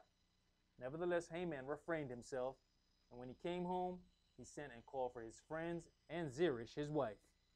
And Haman told them of the glory of his riches, and the multitude of his children, and all the things wherein the king had promoted him, and how he had advanced him above the princes and servants of the king. Haman said moreover, Yes, Esther the queen did let no man come in with the king unto the banquet that she had prepared but myself. And tomorrow I am invited unto her also with the king. Yet all this availeth me nothing, so long as I see Mordecai the Yehudi sitting at the king's gate. Right. So he can't even appreciate what he think is a promotion because he have problem with this man that does not bow to him. Go ahead. Then said Zeresh his wife and all his friends unto him, Let a gallows be made of 50 cubits high, and tomorrow speak you unto the king, that Mordecai may be hanged thereon. Then go you in merrily with the king unto the banquet. And the thing pleased Haman, and he caused the gallows to be made. See, this is the problem with marrying certain kind of women. You know what I'm saying? Won't you make a thing so we can hang him? Yeah, get a little golden noose and everything. Let's go ahead and do this. You can do this. And then go in and be married. Go ahead onto the party. You being promoted. See, there's a reason why it says, rulers should be married to certain kind of women. See this right here?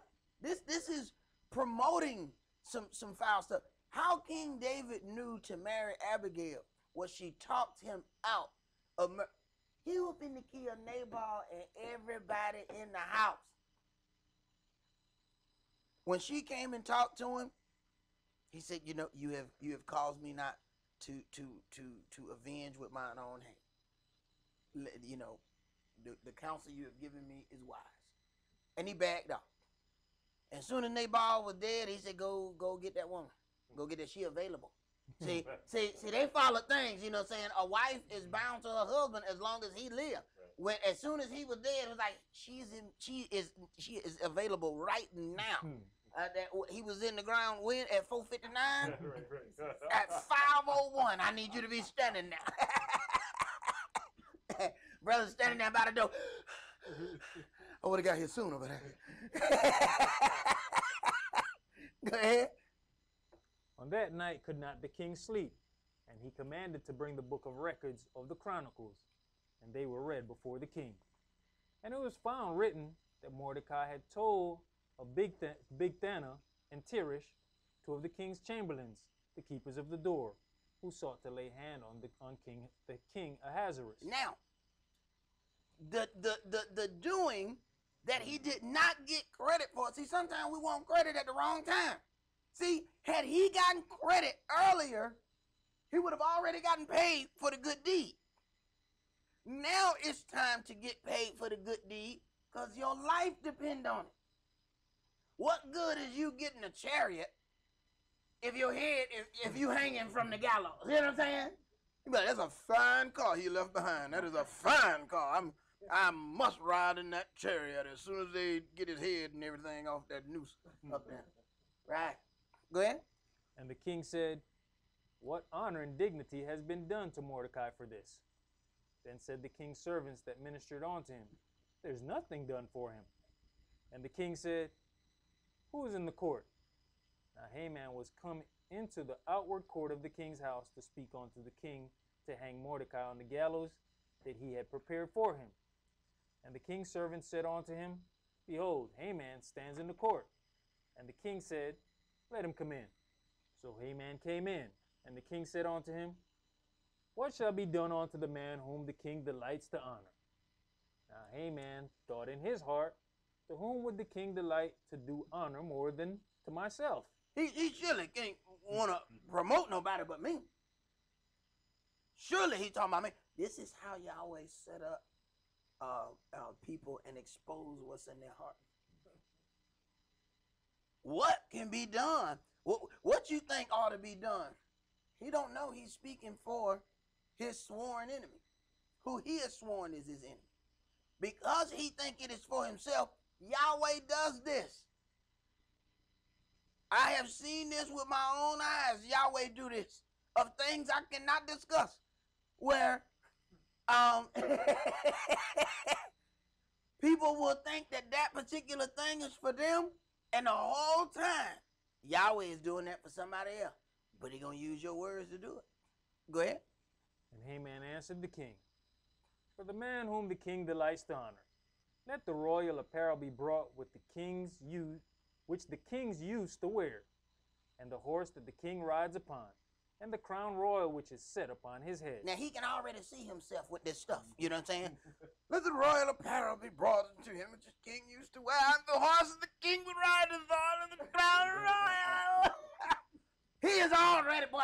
He already posing in the mirror. Oh my God, that crown is going to look royal on me. He is already trying this stuff on in his head. You know how we used to be when we were little going to school? Like, boy, when I get to school, I'm going to be killing them when I get to school with this right here. First day of school, you got them new clothes? Oh, boy.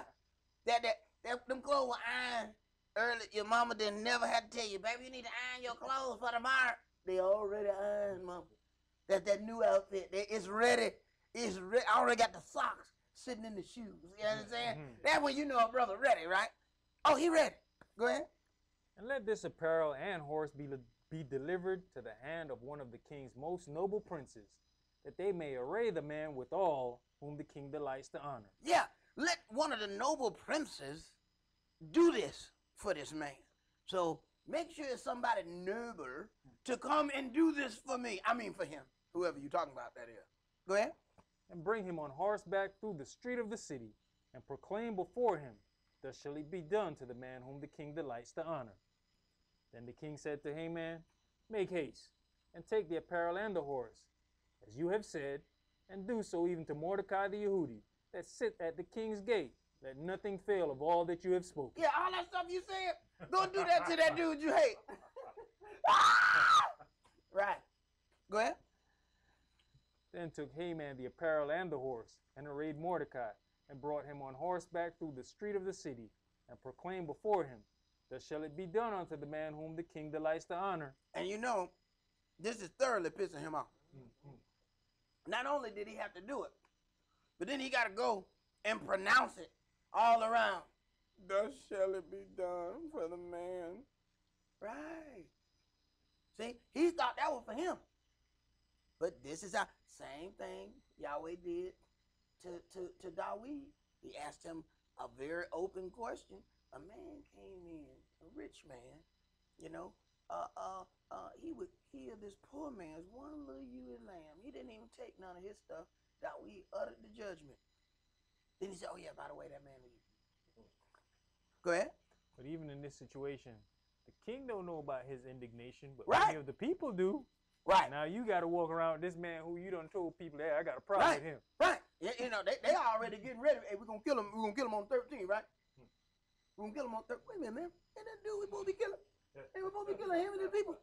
Why you pronounce it? Why are you doing that? See, that's got to be real confusing to the people who done already been sharpening their weapons, saying, "Man, we get to kill." Go ahead. And Mordecai came again to the king's gate, but Haman hasted to his house mourning, and having his head covered. And Haman told Zeresh his wife all his friends everything that had befallen him.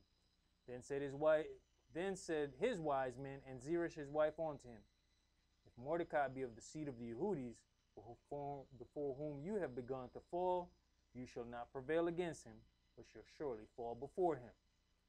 And while they were yet talking with him, came the king's chamberlains and hasted to bring Haman onto the banquet that Esther had prepared. So the king and Haman came to the banquet with Esther the queen. And the king said again unto Esther on the second day at the banquet of wine, What is your petition, Queen Esther? And it shall be granted you. And what is your request? And it shall be performed, even to the half of the kingdom. Then Esther the queen answered and said, If I have found favor in your sight, O king, and if it please the king, let my life be given me at my petition, and my people at my request. For we are sold, I and my people, to be destroyed, to be slain, and to perish. But if we had been sold for bondmen and bondwomen, I had held my tongue, although the enemy could not countervail the king's damage. Then King Ahasuerus answered and said unto Esther the queen, Who is he, and where is he, that durst presume in his heart to do so? And Esther said, The adversary and enemy is this wicked Haman. Then Haman was afraid before the king and the queen. And the king, arising from the banquet of wine in his anger, went into the palace garden. And Haman stood up to make requests for his life to Esther the queen, for he saw that there was evil determined against him by the king. Then the king returned out of the palace garden into the place of the banquet of wine. You ever notice the people who trying to kill you always want your mercy? After they done tried to kill you, after they have done absolutely nothing but wrong against you, they then require something of you. The very thing that they would not give you is the thing that they ask of you. Go ahead.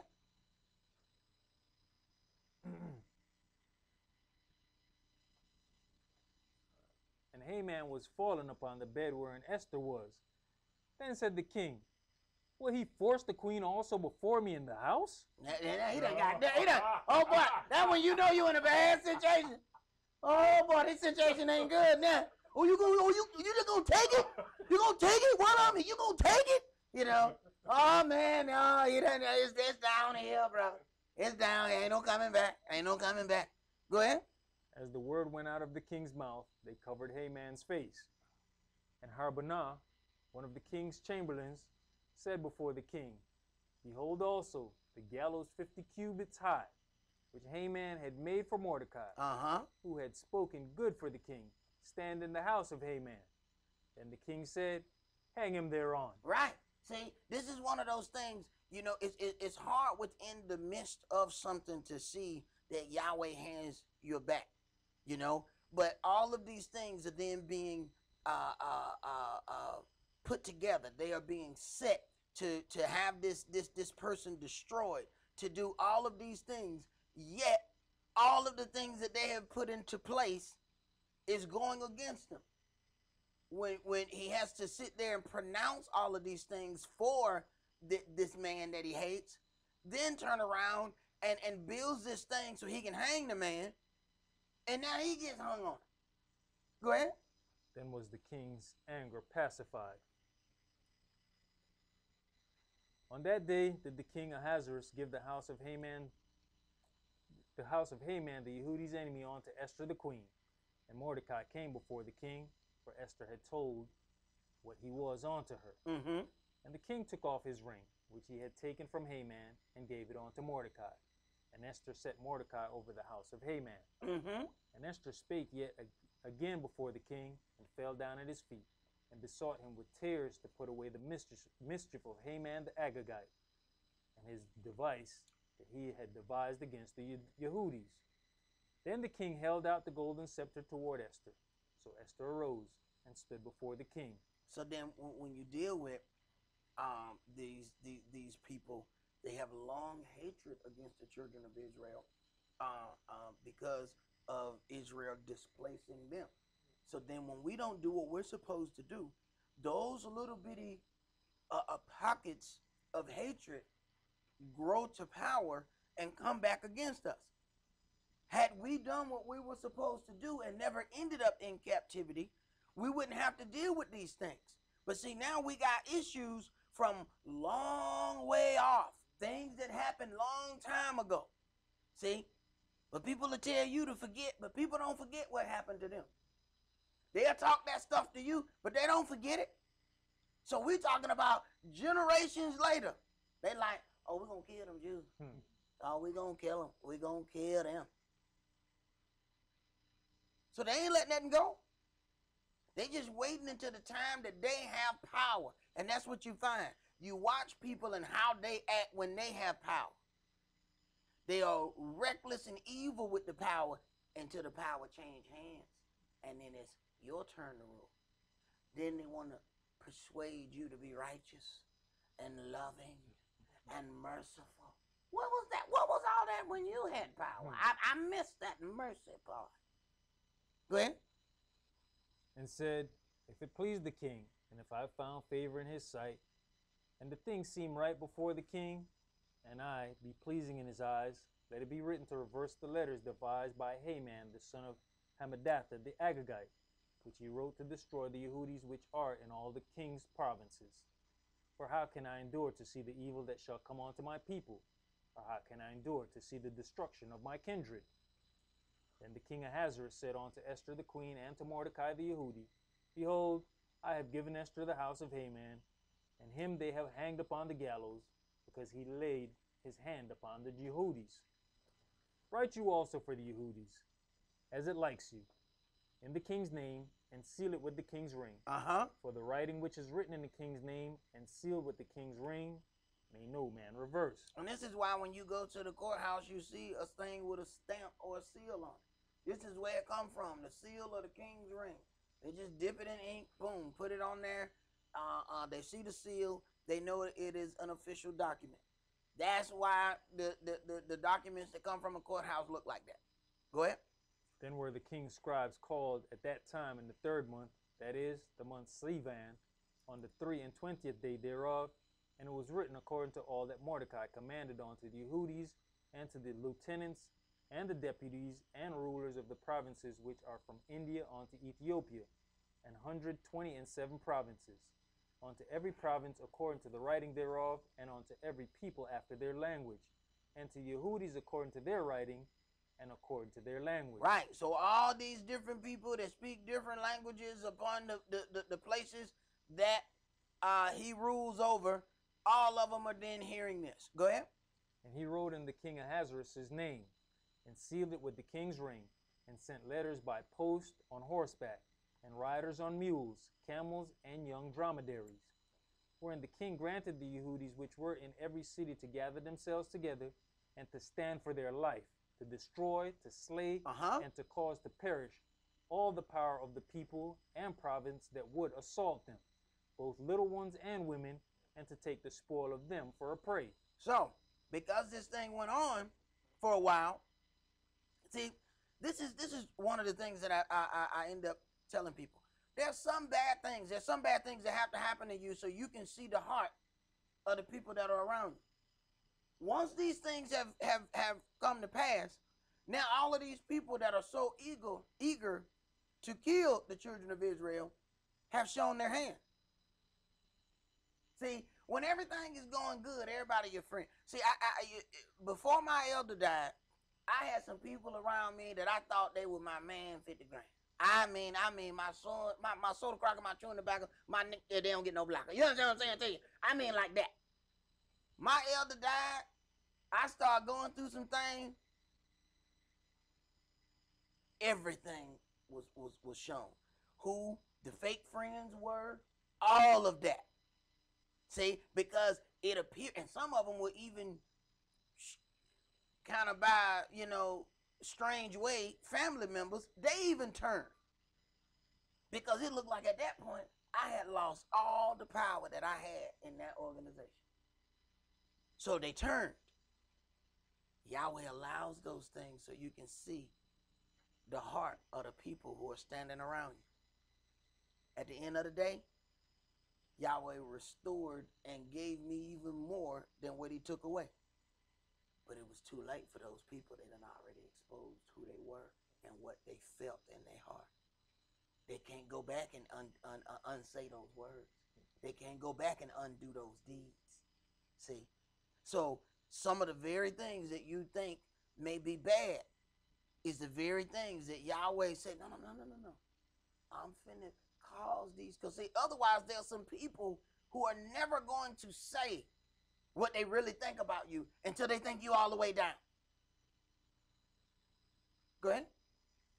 Esther chapter 8 and verse 12. Upon one day in all the provinces of King Ahasuerus, namely, upon the 13th day of the 12th month, which is in the month Adar, the copy of the writing for a commandment to be given in every province was published unto all people, and that the Yehudis should be ready against that day to avenge themselves on their enemies. So the posts that rode upon mules and camels went out, being hastened and pressed on by the king's commandment, and the decree was given at Shushan the palace. And Mordecai went out from the presence of the king in royal apparel of blue and white, and with a great crown of gold, and with a garment of fine linen and purple. And the city of Shushan rejoiced and was glad. The Yehudis had light, and gladness, and joy, and honor. And in every province, and in every city, whithersoever the king's commandment and his decree came, the Yehudis had joy and gladness, a feast and a good day. And many of the people of the land became Yehudis, for the fear of the Yehudis fell upon them. And people want to know why we got so many converts. They talk about now they like, well, wait a minute now, if these people gonna kill all the people who came against them, hey, you know what? I want to kill me some people too. Look, hey, I'm a Jew, me a Jew. I'm a Jew, we a Jew. Wouldn't you like to be a Jew too? Yeah. So now everybody want to be something because, hey, now all you got to do, you know, if I didn't like that neighbor over there, I'd just say, you know what? Because I've been looking at his woman. You know what? I'm a Jew, and that dude over there, he bothereth me. I'm going to get that boy on the 13th. You going to get it. And on the 14th, girl, you going to get it. Boy, you can see. But see, what happened? Each time we coming out of Egypt, a mixed multitude. They say, you know what? We'll go with you. We gonna worship Yahweh. See, they don't know what they're coming for. They like, look, we just gonna get out of Egypt. See, yeah, we with y'all. Yeah, we gonna worship Yahweh too. Yeah, that's right. Yeah, hallelujah. Right, right. See, and then we get out there. Who give us the problem? The mixed multitude. They didn't come for that purpose. So now you got these people, now they became Jews. They became Yehudi. Right. They say, you know what, man, we can use this thing here. So now you got this murderous mindset in Israel where they can do anything to anybody that just look like they might do them harm. But you got to understand how a lot of them people became Jews. During a time where they get to retaliate against the people who thought to do them harm. So now you got a whole lot of people that are standing in that land because, and they really believe that they are Jews, because you got to understand how long ago these things happened. So they can tell you, well, my ancestors, my great-great-great-great-grandfather was a Jew, blah, blah, blah. Yeah, this conversion goes back very far. So you telling me how many generations, you know, ago your family became proselytes don't mean nothing to me. Because that's all that is. Go ahead. And even that same mindset, isn't it still over there with them Israelis? We think the Palestinians have something, so we shot them. Yeah, it looked like he was about to grab that rock, so I went on and shot a missile. Wait, so you shot a missile at somebody with a rock? Well, it looked like he could sling it good. I didn't. Right. Go ahead. Now in the 12th month, that is, the month Adar, on the 13th day of the same, when the king's commandment and his decree drew near to be put in execution, in the day that the enemies of the Yehudis hoped to have power over them, though it was turned to the contrary, that the Yehudis had rule over them that hated them, the Yehudis gathered themselves together in their cities throughout all the provinces of the king of King Ahasuerus, to lay hand on such as sought their hurt. And no man could withstand them, for the fear of them fell upon all people. Right. Now this is where this then becomes a gray area. This was all the people that sought to do their hurt, right? Okay. Those people have shown themselves, right? Okay. But right before this, there are people who became Jews. So then now here's where that gray area comes. So did this other person really mean harm to the children of Israel, or did you just become a Jew so you can kill some people? You know. So this is where it gets interesting. Go ahead. And all the rulers of the provinces and lieutenants and the deputies and officers of the king helped the Yehudis, because the fear of Mordecai fell upon them. But Mordecai was great in the king's house, and his fame went out throughout all the provinces. For this man, Mordecai, waxed greater and greater. Mm-hmm. Thus the Yehudis smote all their enemies with the stroke of the sword, and slaughter and destruction, and did what they would unto those that hated them. Mm-hmm. And in Shushan the palace, the Yehudis slew and destroyed 500 men. In Pershadantha, and Dalphon, and Asphatha, and Portha, and Adalia, and Aridatha, and Parmashta, and Arasea, and Aridiah, and Vayashzatha, the 10 sons of Haman, the son of Hamadatha, the enemy of the Yehudis, slew they, but on the spoil laid they not their hand. Mm-hmm. On that day the number of those that were slain in Shushan the palace was brought before the king. And the king said unto Esther the queen, the Yehudis have slain and destroyed 500 men in Shushan the palace, and the 10 sons of Haman. What have they done in the rest of the king's provinces? Now what is your petition? And it shall be granted you. Or what is your request further? And it shall be done. Then said Esther, if it please the king, let it be granted to the Yehudis which are in Shushan to do tomorrow also according unto this day's decree. And let Haman's 10 sons be hanged upon the gallows. And the king commanded it so to be done. And the decree was given at Shushan, and they hanged Haman's 10 sons. For the Yehudis that were in Shushan gathered themselves together on the 14th day also of the month Adar, and slew 300 men at Shushan. But on the prey they laid not their hand. But the other Yehudis that were in the king's provinces gathered themselves together, and stood for their lives, and had rest from their enemies, and slew of their foes 75,000, but they laid not their hands on the prey. On the 14th day of the month Adar, on the 14th day of the same rested day, and made it a day of feasting and gladness. A day of feasting and gladness. Go ahead. But after much killing, all right, go ahead.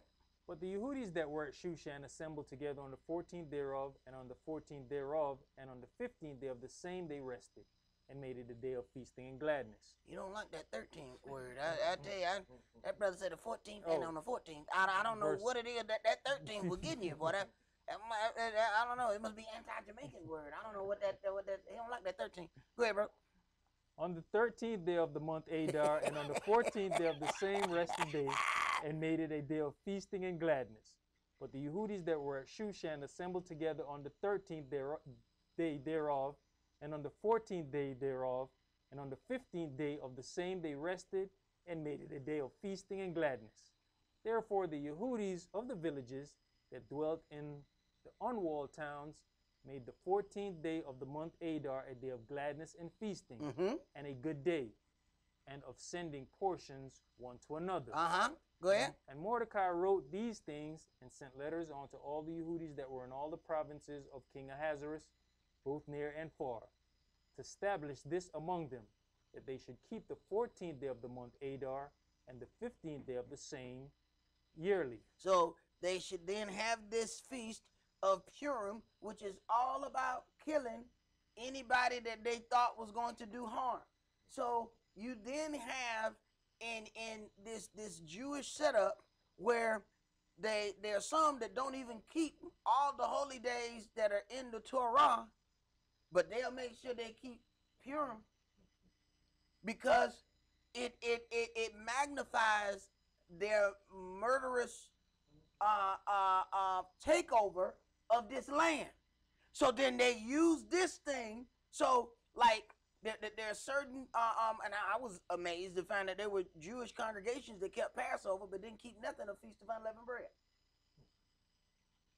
But I tell you what, when Purim come around, oh, it's a big deal because you know the government went over there, taught them people how to war, gave them all this weaponry, and then after they had de-armed all of the Palestinians, So they got rocks and sticks and homemade weapons. And then these people have these military grade weapons and then set them loose. You then take these things and they use this to say, we have the right to murder anybody who means us harm. And when you wonder or you hear the thought process of how they present it, you need to understand why. This is where it comes from.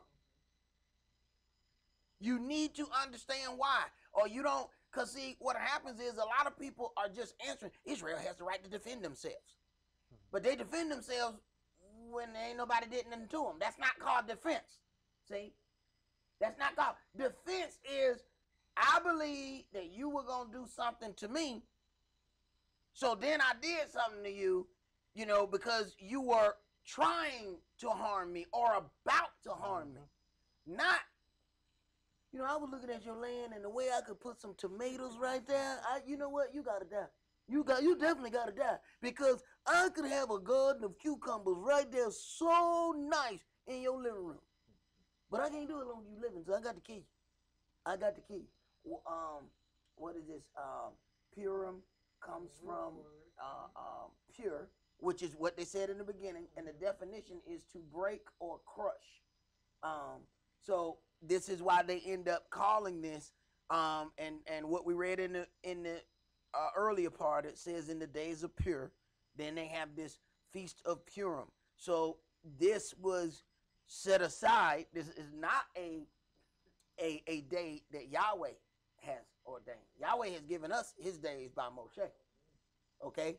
So now it is amazing that people will go back and keep this as if Yahweh has instituted it, but then not keep Feast of Unleavened Bread.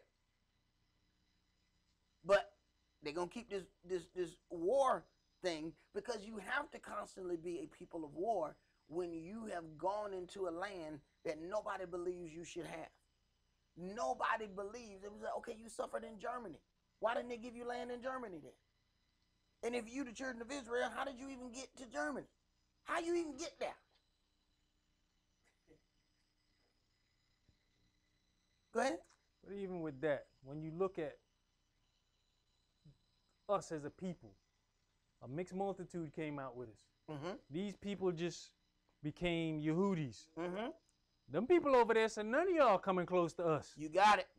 Y'all can't be a part of nothing we got going on. Mm-hmm. We didn't stop people from joining on to us. Matter of fact, you go over there, they're going to sterilize you. Do all kind of stuff. Make sure you don't multiply. Any people come on the land, Israel give them so many unrighteous decrees that the people cannot work and gain any financial stability. Thereby, they're hoping that you'll turn around and leave. Yeah. See, if I can make sure you never get stable here,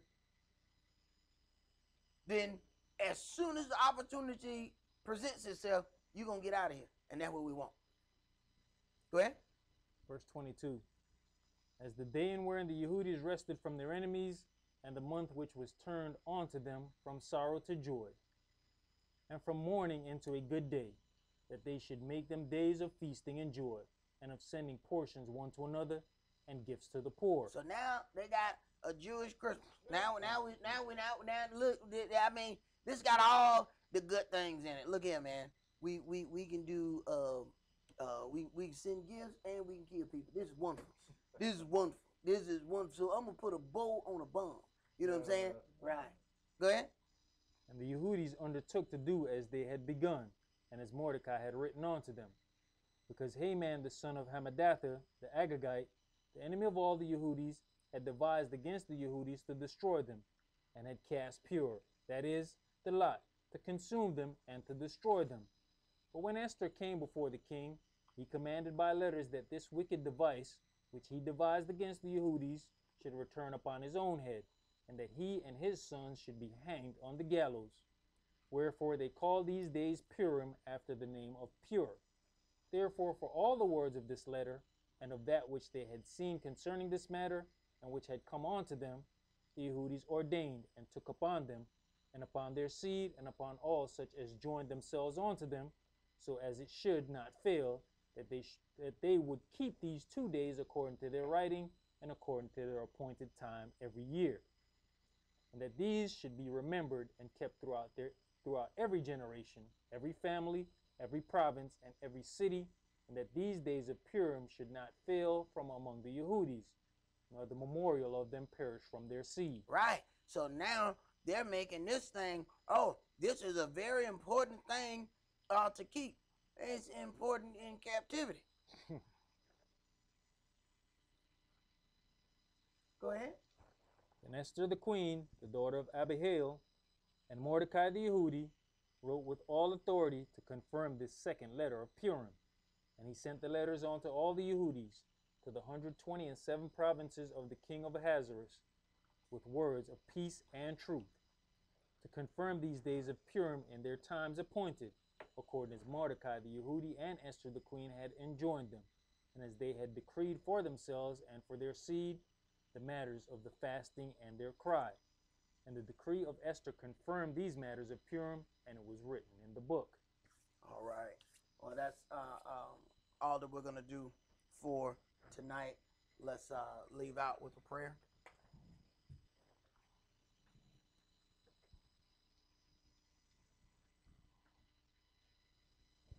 And we're going to face the east, and all males remove your head covering, and females always pray with their head covered. Abba Father, Most High Covenant Elohim of Abraham, Isaac, and Yaakov, we thank you, Yahweh, for giving us yet another opportunity to gather together and read out of this legacy that you have left onto us. Abba Father, we pray that you would open up our hearts, that we may be able to not just hear your word, Yahweh, but we pray, Father, that your word would shape our thought processes, that it would direct our steps, that we will begin to walk in this culture. We pray, Father, that you would keep a hedge round about us and our homes, for we know that the adversary, the devil, is very angry that we are making a heartfelt attempt in walking in righteousness.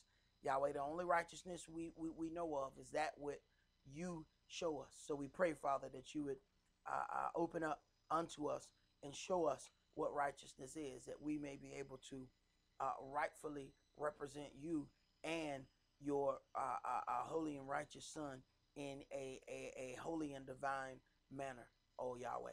We ask these prayers not only for those that gather with us physically, but even those that gather by way of phones and by way of internet, those that gather out of a pure heart to serve you in truth and in spirit.